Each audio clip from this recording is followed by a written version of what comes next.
Assalamualaikum warahmatullahi wabarakatuh.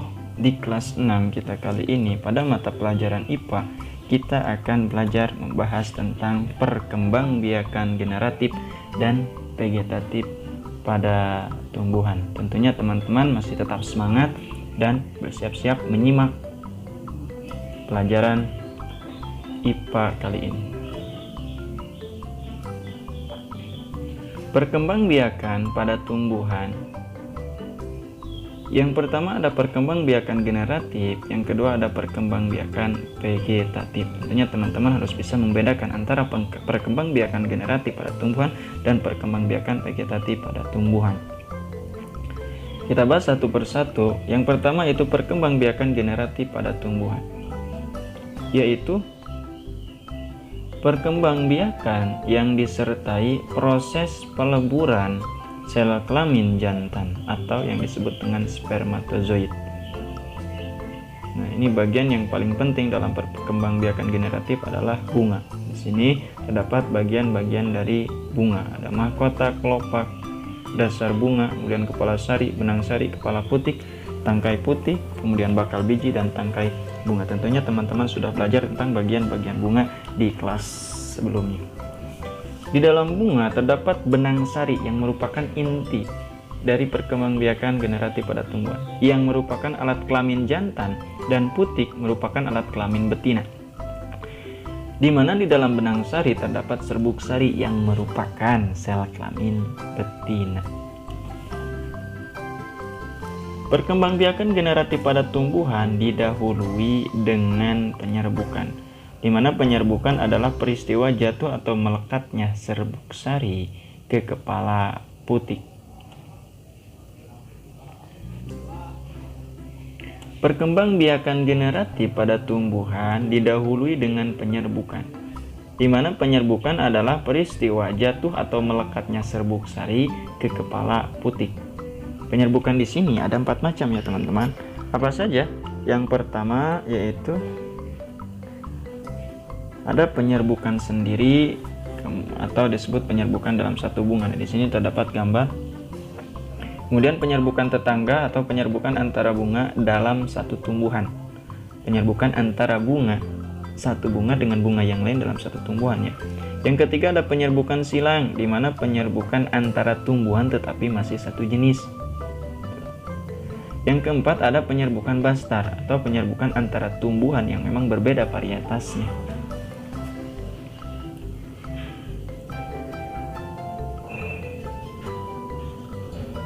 Setelah itu, ketika serbuk sari akan masuk ke dalam bakal biji yang berisi kelamin betina. Titik di dalam ruang bakal biji terjadi peleburan sel kelamin jantan dan sel kelamin betina. Proses peleburan tersebut disebut dengan pembuahan. Nah, ini terdapat gambar dimulai dari penyerbukan, lalu kemudian pembuahan, sehingga tumbuhlah tumbuhan yang baru. Hasil pembuahan akan membentuk benih yang dinamakan dengan zigot. Selanjutnya akan berkembang menjadi lembaga atau di sini yang disebut dengan embrio ya. Bakal biji akan menjadi biji dan bakal buah akan berkembang menjadi daging buah. Biji yang terdapat di dalam buah merupakan calon tumbuhan baru. Jika biji ditanam di lingkungan yang sesuai dengan jenis tumbuhan, biji akan tumbuh menjadi tumbuhan yang baru. Itu serangkaian tentang perkembangbiakan tumbuhan generatif. Nah, sekarang kita akan lanjut pada perkembangbiakan tumbuhan secara vegetatif, di mana perkembangbiakan vegetatif pada tumbuhan di sini terbagi menjadi 2 ya teman-teman. Yang pertama ada perkembangbiakan vegetatif alami, yaitu perkembangbiakan yang terjadi dengan sendirinya tanpa bantuan manusia. Nanti kita akan bahas contohnya satu persatu. Kemudian ada perkembangbiakan vegetatif buatan, di mana perkembangbiakan yang dilakukan dengan bantuan manusia. Jadi ada campur tangan dari manusia. Disebut dengan perkembangbiakan vegetatif buatan. Jadi ada macam-macam perkembangbiakan vegetatif secara alami. Ada yang disebut dengan tunas. Pada umumnya tumbuhan tumbuh pada ruas batang, ketiak daun, dan ujung akar. Tunas muncul di sekitar tumbuhan induk dan membentuk rumpun. Tunas dapat tumbuh tanpa bergantung pada tumbuhan induk untuk mendapatkan nutrisi. Contoh tumbuhan yang berkembang biak dengan tunas antara lain pisang dan tebu. Ya, contohnya.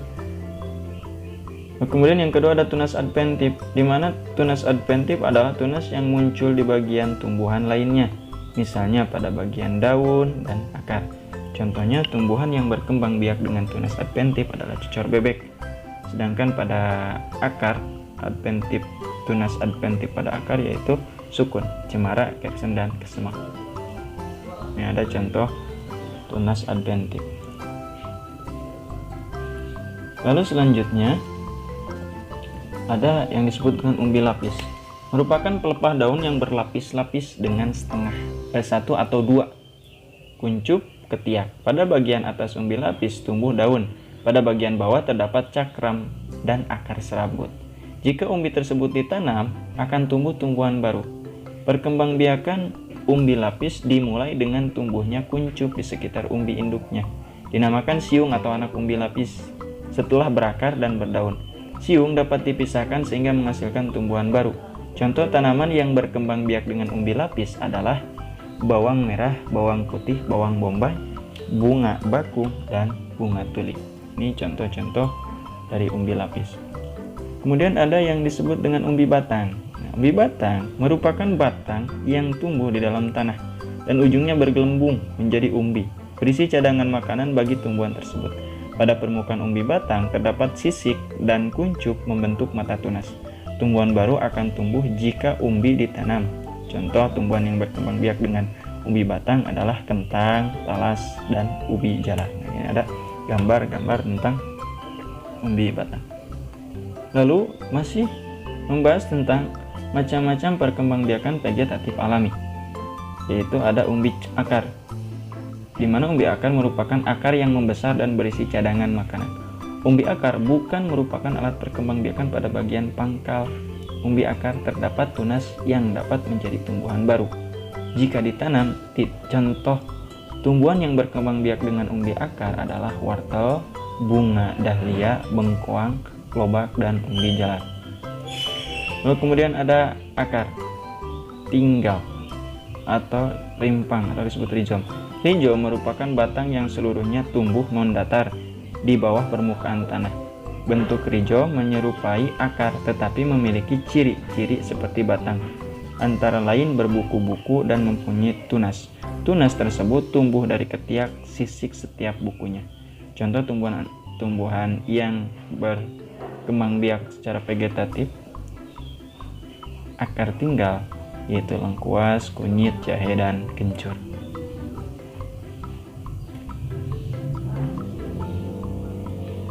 Kemudian masih perkembangbiakan vegetatif alami, yaitu ada yang disebut dengan geragih atau stolon, yaitu batang tumbuh merambat secara mendatar di permukaan tanah. Pada bagian batang tersebut terdapat mata tunas di setiap luas. Jika luas menempel pada tanah, maka akan membentuk akar dan tumbuh tunas baru yang berakar dan berdaun. Tumbuhan baru tersebut tidak bergantung lagi pada induknya untuk mendapatkan nutrisi, tetapi masih tetap berhubungan. Contoh stroberi, antanan, arbei, dan rumput teki. Nah, di sini beberapa contoh-contoh geragi dan atau stolon. Lalu kemudian ada spora, di mana spora terdapat pada tumbuhan paku dan jamur. Ukuran spora sangat kecil.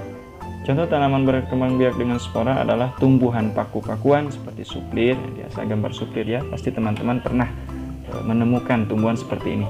Atau pakis, ada juga ada paku tanduk rusa. Kemudian yang kedua, kita akan membahas tentang macam-macam perkembangbiakan vegetatif buatan. Apa saja? Yang pertama, ada yang disebut dengan cangkok. Teman-teman pasti pernah mendengar ya, di mana tujuan mencangkok adalah untuk mendapatkan individu baru yang memiliki sifat sama persis dengan induknya. Contohnya, tumbuhan yang bisa dicangkok adalah mangga, jambu, dan jeruk. Ini ada cara-cara mencangkok tanaman ya, dari tahap 1 sampai 5.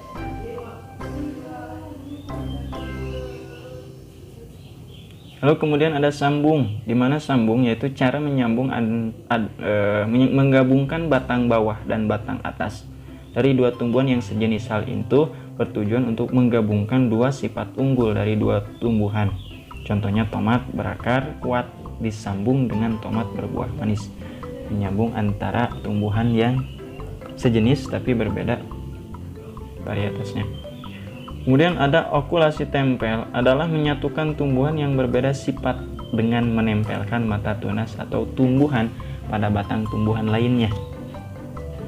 Ada yang disebut dengan cara okulasi tempel di tumbuhan lain, hingga nantinya akan tumbuh di tumbuhan yang lainnya. Lalu yang terakhir ada runduk, adalah proses menimbun batang tumbuhan ke dalam tanah. Contohnya seperti stroberi, alamanda, anyelir, apel, selada, air, anggur, dan melati. Itu adalah rangkaian-rangkaian tentang macam-macam perkembangbiakan vegetatif buatan teman-teman. Mudah-mudahan pembelajaran kali ini teman-teman bisa mengerti, dan apabila ada yang belum paham silakan bisa ditanyakan. Mungkin ini pertemuan pertama kita kali ini tentang perkembangbiakan generatif dan vegetatif pada tumbuhan. Terima kasih atas perhatian teman-teman. Semoga sehat selalu dan tetap semangat. Wassalamualaikum warahmatullahi wabarakatuh.